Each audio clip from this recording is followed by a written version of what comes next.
মা, আপনার এই ঋণ আমি কেমন করে শোধ করব? আমি রক্ত বিক্রি করেও এই ঋণ শোধ করতে পারবো না। আমার শরীরের চামড়া বিক্রি করে আপনাকে যদি জুতা বানিয়ে দিই, তাও এই ঋণ শোধ হবে না। কেমন করে আপনার ছেলে আমাকে বাড়ি থেকে তাড়িয়ে দিল, আর আপনি আমার হাতটা ধরে আমাকে নিয়ে চলে এলেন।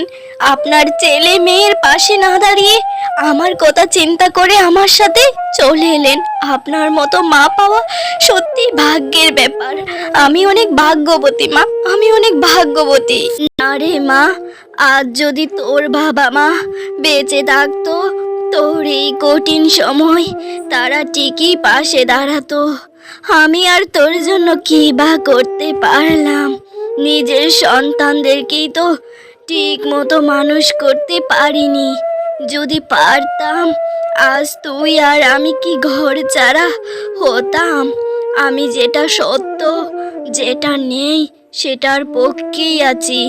যেটা অন্যায় সেটা কখনো মানিনি, কোনোদিনও মানব না। তুই কোনো চিন্তা করিস না, আমি তো শুধুমাত্র আমার দায়িত্ব পালন করছি। চল আমার বোনের বাড়িতে যাই। এখানে ওখানে বসে আর কত সময় পার করব।